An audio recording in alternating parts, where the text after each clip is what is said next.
Hello everyone, welcome back to my YouTube channel study with Muskan. Friends, जैसा कि thumbnail आपको बता ही रहा है कि जो आज का हमारा टॉपिक है वो रहेगा हिस्ट्री को लेकर। हमारा जो सेशन है उसमें हम मध्यकालीन भारत से एक इम्पॉर्टेंट टॉपिक को डिस्कस करेंगे, मुगल साम्राज्य का पतन एवं स्वायत्ता राज्यों का उदय। ठीक है, देखिए यहाँ से आपको श्योरली आपके एग्जाम में क्वेश्चन देखने को ज़रूर मिलेगा। इस इम्पॉर्टेंट टॉपिक से हम ऑलमोस्ट 15 टू 20 क्वेश्चंस अटेम्प्ट करेंगे। सभी क्वेश्चंस एमसीक्यूज फॉर्म में होंगे, ठीक है, लेकिन साथ ही हम उनसे जुड़े हुए जो भी इम्पॉर्टेंट फैक्ट्स रहते हैं उनको भी डिस्कस करेंगे। और वन थिंग जो बहुत ज़्यादा इम्पॉर्टेंट है वो ये है कि सभी क्वेश्चंस एनसीईआरटी बेस्ड हैं, जो आपको आपके एग्ज़ाम में हमेशा पूछे जाते हैं। ठीक है, वहीं से ही क्वेश्चंस को क्या है लिया गया है। तो चाहे आप किसी भी एग्ज़ाम की तैयारी कर रहे हों, ये वीडियो आपके लिए बहुत ही यूज़फुल रहने वाला है। तो प्लीज़ वीडियो को शुरू से लेकर लास्ट तक ज़रूर देखें। तो चलिए बिना देरी के शुरू कर लेते हैं अपने आज के सेशन को, जो कि बहुत छोटा सा रहेगा क्योंकि 15 ही क्वेश्चन हमने डिस्कस करने हैं। ठीक है, तो चलिए अपनी टैगलाइन के साथ रोज़ पढ़ें और आगे बढ़ें के साथ इस वीडियो को, इस सेशन को स्टार्ट करते हैं। तो आज की वीडियो का फर्स्ट क्वेश्चन देखते हैं। चित्तौड़गढ़ में विजय स्तंभ यानी कि टावर ऑफ विक्ट्री जो है वो किसने बनवाया था? तो आपके ऑप्शंस हैं कुंवर दुर्जन सिंह ने, राणा सांगा ने, महाराणा प्रताप ने या फिर राणा कुंभा ने। तो फ्रेंड्स, इसका जो राइट आंसर है वो रहेगा ऑप्शन डी, राणा कुंभा ने। ठीक है, देखिए राणा कुंभा की अगर टाइम पीरियड की बात करें तो वो रहेगा 1433 टू 1468। ठीक है, और ये कहाँ थे? मेवाड़ के क्या थे, ये शासक थे। और इन्होंने ही चित्तौड़ में विजय स्तंभ का क्या है निर्माण करवाया था। ये 9 मंजिलों वाला एक स्तंभ है, मतलब इसमें 9 जो क्या है आपके मंजिल रहेंगी। और इसकी जो ऊंचाई है वो कितनी है? 37 मीटर ये क्या है ऊंचा है। और अगर बात करें कि इसका निर्माण पूरा कब हुआ था तो वो हुआ था आपका 1448 ईस्वी में। ठीक है, तो आपको ये सभी दोनों डेट्स जो है इंपॉर्टेंट है, तो दोनों याद रखनी है। तो इसका हमारा आंसर था राणा कुंभा यानी कि ऑप्शन डी। सेकंड क्वेश्चन है, निम्नलिखित में से किसने दिल्ली में खगोलीय वेधशाला, जिसे कि जंतर मंतर कहा जाता है, वो बनवाया था? ठीक है, ऑप्शंस हैं शाहजहां ने, जयसिंह द्वितीय ने, अकबर ने या फिर सूरजमल ने। तो फ्रेंड्स, इसका राइट आंसर रहेगा ऑप्शन बी, जयसिंह द्वितीय ने। ठीक है, जयसिंह द्वितीय ने ही दिल्ली में खगोलीय वेधशाला का निर्माण कराया था। बात करिए जयसिंह जो द्वितीय थे, ये कौन थे? ये राजस्थान, ठीक है, राजस्थान प्रांत के आमेर, ये आपसे क्वेश्चन में पूछा जा सकता है आगे कि आमेर के शासक कौन थे, या फिर जयसिंह द्वितीय किस जगह के शासक थे। ठीक है, इस तरीके से भी आपसे क्वेश्चन पूछा जा सकता है। तो क्या है, ये आमेर के कछवाहा वंश, कछवाहा, ठीक है, कछवाहा वंश के सबसे प्रतापी शासक थे। इन्होंने क्या था, देश के विभिन्न शहरों में जैसे कि काशी, दिल्ली, उज्जैन, जयपुर और मथुरा, इसमें क्या है, इसमें टाइम को, कि उसको टाइम को सही से कैलकुलेट किया जा सके, इस चीज़ के लिए उन्होंने क्या है खगोलीय वेधशालाओं का निर्माण कराया था इन जगहों पर। ठीक है, दिल्ली, उज्जैन, जयपुर, मथुरा और काशी में, और जिसे नाम दिया गया जंतर मंतर। ठीक है, तो हमारा बी ऑप्शन क्या है, करेक्ट रहेगा। नेक्स्ट क्वेश्चन है, चौथे आंग्ल मैसूर युद्ध के बारे में निम्नलिखित कथनों में से कौन सा कथन असत्य है? ठीक है, देखिए जो चौथा आंग्ल मैसूर युद्ध था, इसके बारे में हमसे पूछा गया है कि इसके बारे में कौन सा जो एक पॉइंट है वो गलत है, बाकी 3 सही है, तो वो आपको बताना है। ठीक है, तो आइए पहला इसका ऑप्शन देख लेते हैं। फर्स्ट ऑप्शन है, युद्ध बहुत ही थोड़े समय, यहाँ पर ये है, युद्ध जो है बहुत ही थोड़े समय का था। ठीक है, तथापि निर्णायक था, मतलब थोड़े टाइम का था लेकिन फिर भी उसमें डिसीजन मेकिंग का एक ये युद्ध था। ठीक है, तो आगे है, लॉर्ड वेल्जली ने 3 राष्ट्रीय संधि को पुनर्जीवित करने की कोशिश की थी। तो ये भी सही है, मतलब ए भी सही है, बी भी सही है, हमें असत्य बताना है। आगे ऑप्शंस देख लेते हैं। अंग्रेजों के विरुद्ध समर्थन प्राप्त करने हेतु टीपू ने अरेबिया, वर्साय, मॉरिशस और काबुल, यहाँ पर क्या है दूत भेजे थे, तो ये भी आपका पॉइंट ठीक रहेगा। नेक्स्ट देखते हैं।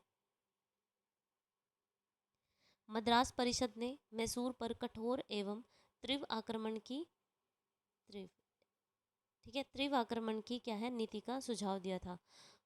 तो ये क्या है, ये पॉइंट गलत है, यानी कि हमारा जो असत्य है वो डी रहेगा।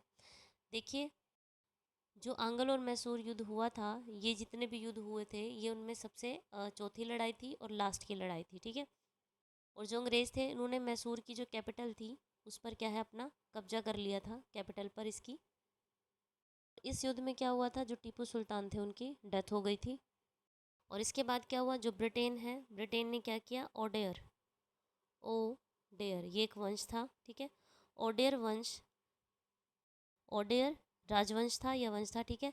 इसको क्या है, मैसूर सिंहासन पर क्या कर दिया, इसको बहाल कर मैसूर पर अप्रत्यक्ष तौर से क्या है उस पर कब्जा कर लिया था, ठीक है। और मैसूर साम्राज्य ब्रिटिश भारत के साथ सहायक संगठन में एक रियासत बन गया। जो टीपू सुल्तान के एक युवा अधिकारी थे जिनका नाम था फतेह अली, फतेह अली, इसको क्या है, इनको क्या है निर्वासन करके भेज दिया गया था वहाँ से, मतलब इनको भी वापस भेज दिया गया, तभी इन्होंने पूरी तरह से मैसूर पर कब्जा कर लिया। तो इस तरीके से हमारा जो डी ऑप्शन है वो गलत होगा, यानी कि इसका क्वेश्चन का आंसर डी रहेगा। नेक्स्ट है, भारत के इतिहास के संदर्भ में निम्नलिखित में से कौन से युग्म सही हैं। देखिए ये भारत के इतिहास से रिलेटेड है। जो मीरासीदार, ठीक है, मीरासीदार किसको बोलते थे, राज्य का नामित राजस्व दाता, ठीक है, ये उसी को कहा जाता था, तो ये करेक्ट है। आगे देखते हैं। औरंग राजकोष का प्रभारी होता था, ये भी सही है। बेनियान ये ईस्ट इंडिया कंपनी का भारतीय एजेंट था, तो ये भी सही है। और डी सभी युग्म सही हैं, तो हमारा जो डी ऑप्शन है वो इस क्वेश्चन का आंसर रहेगा। क्वेश्चन नंबर 5 है, मुगल सम्राट जहांदार शाह के शासन का समय से पूर्व अंत कैसे होगा, मतलब टाइम से पहले उनका कैसे पतन हुआ। तो इसके ऑप्शंस देख लेते हैं। मदिरा के अत्यधिक सेवन के फलस्वरूप रोग के कारण ही उनकी मृत्यु हो गई थी, तो ये कारण सही नहीं है, ठीक है। आगे देखते हैं। उनके वजीर ने उन्हें गद्दी से उतार दिया था, ये भी गलत है। एक युद्ध में वे अपने भतीजे के द्वारा पराजित हुए थे, ये इसका करेक्ट आंसर है, इसीलिए उनका टाइम से पहले ही क्या हुआ, पतन हो गया। सीढ़ियाँ, यहाँ पर सीढ़ियों से उतरते समय फिसलने के कारण उनकी मौत हो गई थी, ये भी गलत है, ठीक है। हमें आंसर मिल चुका है, तो ऑप्शन सी जो है वो सही रहेगा। और जब इन्होंने अपने भतीजे के साथ युद्ध किया तो इस युद्ध में ये हार गए थे, ठीक है, यही इनके पतन का कारण था। और जो इनके भतीजे का जो साथ था वो दिया था सैयद बंधुओं ने, ठीक है, जिसके कारण वो विजयी रहा, ठीक है। तो देखते हैं नेक्स्ट क्वेश्चन। 1773 ईस्वी में जिज मोहम्मद शाही पुस्तक, ये एक पुस्तक का नाम है जिज मोहम्मद शाही, जो नक्षत्रों संबंधी ज्ञान से संबंधित है, इसके लेखक कौन है, मतलब ये किसका ज्ञान देती हैं या किसके बारे में बताती है, नक्षत्रों के बारे में, ठीक है। तो इसको लिखा किसने है ये हमसे पूछा गया, तो ऑप्शंस देख लेते हैं इसके। तो इसका जो करेक्ट आंसर है वो रहेगा सी, जयपुर के सवाई राजा जयसिंह, ठीक है, इन्होंने इस पुस्तक को लिखा था। देखिए इनका टाइम पीरियड की बात करें तो ये रहा 1681 टू 1743। और जो ये बुक थी ये इन्होंने 1773 में लिखी थी, ठीक है। इस बुक के बारे में पूछा है जो हमें ऊपर थी, जिज मोहम्मद शाही, ठीक है, वो जो बुक है उसको इन्होंने लिखा था 1773 में। और ये वही राजा हैं, राजा जयसिंह वही हैं जिनके बारे में हमने पीछे पढ़ा कि जंतर मंतर का निर्माण किसने करवाया था, ठीक है, तो इन्होंने ही कराया था। आगे देखते हैं। नेक्स्ट क्वेश्चन है, 1756 में कोलकाता पर नवाब सिराजुद्दौला द्वारा आक्रमण किए जाने का तत्कालिक कारण निम्नलिखित में से कौन सा था। तो कारण देखते हैं। सिराजुद्दौला अंग्रेजों को बंगाल के बाहर खदेड़ना चाहता था, तो ये कारण सही नहीं है। अंग्रेजी कंपनी द्वारा अतिदेय व्यापार पर कर, ठीक है, अतिदेय व्यापार कर अदा करने से इनकार कर देना, तो ये भी इसका कारण नहीं था। कोलकाता की किलेबंदी को ध्वस्त करने से अंग्रेजों का इनकार कर देना, तो यही क्या था, इसका कारण बना था, इस आक्रमण का कारण बना था, ठीक है। तो नेक्स्ट तो गलत ही होगा, तो हमारा जो सी ऑप्शन है वो सही रहेगा। देखिए जब नवाब ने किलेबंदी, देखिए जब नवाब सिराजुद्दौला ने किलेबंदी को रोकने का ऑर्डर दिया, लेकिन इस पर क्या है, अंग्रेजों ने कोई भी ध्यान नहीं दिया था और वो अपना ये काम को मतलब उन्होंने कंटिन्यू रखा। इससे नवाब को गुस्सा आया और फिर उसने 4 जून 1756, ठीक है, 1756 में क्या किया, कासिम बाजार की कोठी, कासिम बाजार की जो कोठी है, ठीक है, उस पर उन्होंने अटैक कर दिया। और जो अंग्रेज सैनिक थे वो इस आक्रमण से घबरा गए और फिर इससे क्या हुआ कि जो अंग्रेज थे उनकी हार हुई और कासिम बाजार पर भी नवाब का अधिकार हो गया। ठीक है, तो उनका जो रीज़न था वो क्या था, कलकत्ता की जो किलेबंदी थी उसको ध्वस्त करने से जो अंग्रेज़ों ने इनकार कर दिया था, वही रीज़न इस आक्रमण का बना था। ठीक है, देखते हैं नेक्स्ट क्वेश्चन। नेक्स्ट क्वेश्चन है, उत्तरकालीन मुगल काल के सैयद बंधुओं ने या बंधुओं के बारे में निम्नलिखित में से कौन सा कथन सत्य है, ये बताना है। तो इसके ऑप्शंस देख लेते हैं। उन्होंने सहिष्णुता की धार्मिक नीति अपनाई, तो ये ठीक बात है, मतलब सही है। उन्होंने राजा शाहू के साथ एक समझौता किया, ये भी करेक्ट है। उन्होंने प्रशासन शक्ति को नियंत्रित किया, ये भी सही है। वे जहांदर शाह को सत्ता में लाए, ठीक है, ये गलत है, ये ठीक नहीं है। जो जहांदर शाह ने गद्दी प्राप्त करने के लिए तत्कालीन शक्तिशाली जो अमीर जुल्फ़िकार खां, ठीक है, जुल्फ़िकार खां था, उसकी सहायता ली थी और उसे वजीर का सर्वोच्च पद भी प्रदान किया था। और उसके पिता थे असद खां,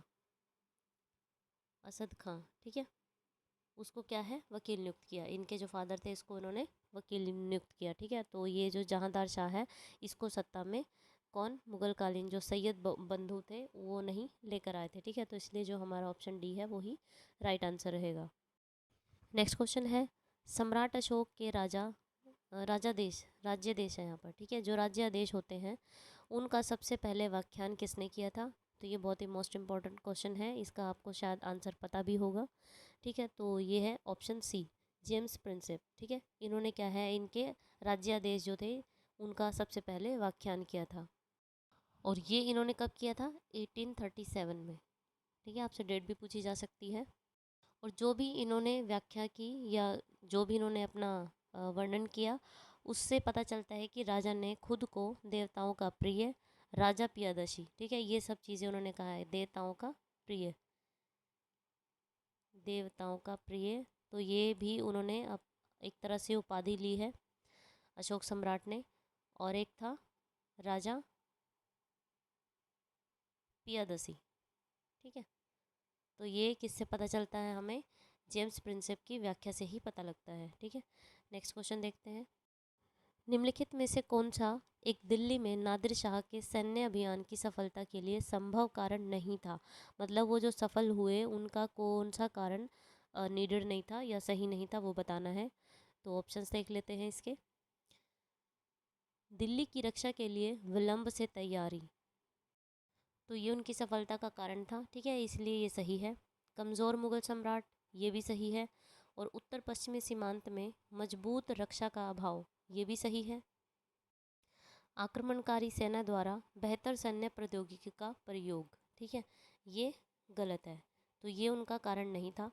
देखिए, नादिर शाह ने मुगल सम्राट की कमज़ोर स्थिति को देखते हुए धन की लालसा के कारण भारत पर क्या है 11 जून 1738 में क्या किया था, आक्रमण किया था। ठीक है, तो कब किया था उन्होंने, 11 जून 1738 में आक्रमण किया था। तो हमारा जो ऑप्शंस डी है वही हमारा सही रहेगा आंसर। नेक्स्ट क्वेश्चन है, मुगल राज्य के स्वरूप को देखते हुए, मुगल राज्य की बात हो रही है, इनमें से किस विद्वान ने ये कहा था कि मुगल भारत में राज्य की अनूठी विशेषता यह थी कि इसने शोषक वर्गों के लिए केवल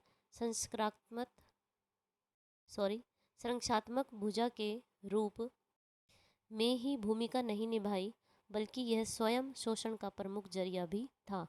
तो ऐसा किसने कहा था, तो ये कथन था इरफान हबीब का। ऑप्शन डी जो है हमारा करेक्ट आंसर रहेगा।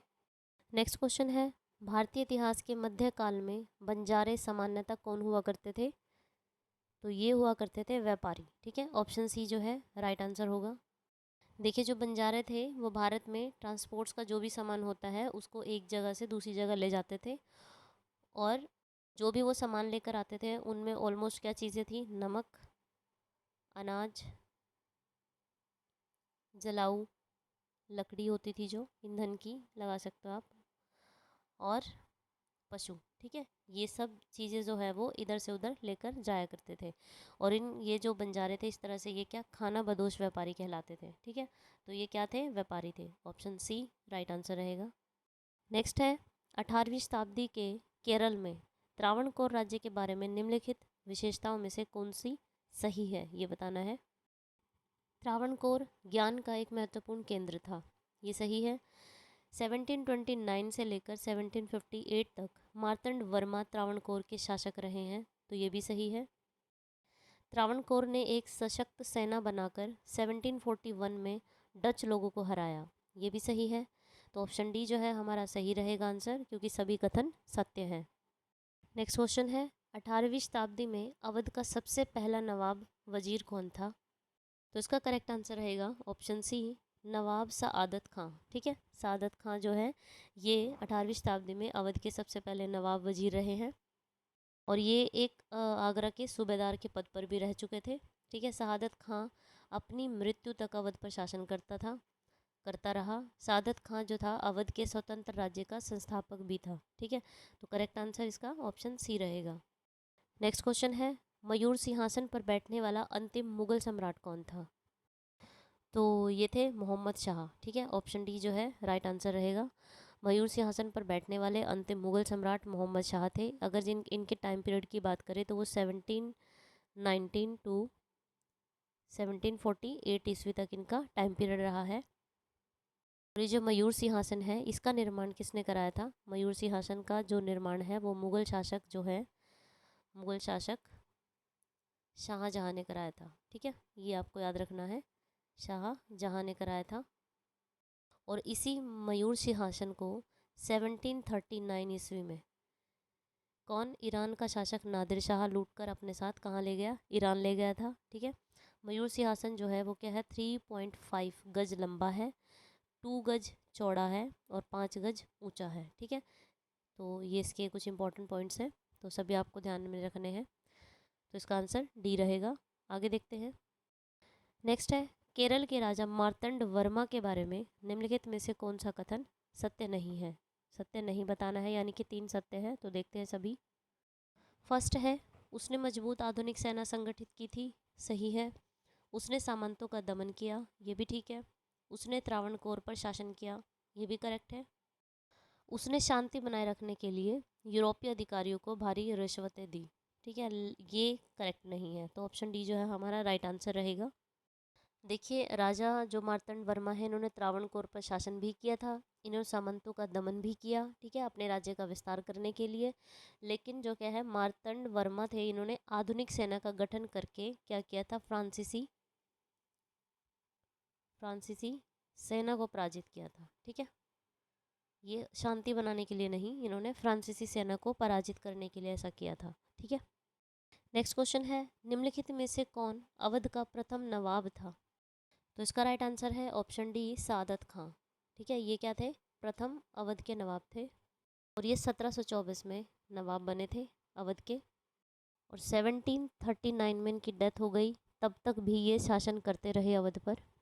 और इससे पहले ये सूबेदार पद पर भी रह चुके हैं, ठीक है। ये हमने पहले भी डिस्कस किया है, लेकिन ये कब थे 1722 इस बीच में ये सूबेदार पद पर भी रह चुके हैं, ठीक है। उसके बाद ये क्या है नवाब पद पर आए, ठीक है। 1724 में ये नवाब बने। तो इस तरह से जो हमारा आंसर रहेगा डी। अब देखिए कुछ इमारतें हैं उनके बारे में देख लेते हैं कि उनका निर्माण कब किया गया। देखिए एक है तुगलका बाद किला, ये आपका बना 1321 में, ठीक है। फिर आपसे कई बार लोधी बाग पूछा जाता है, लोधी बाग में बड़ा गुंबद, ठीक है, इसका निर्माण किया गया 1490 में। और कुतुब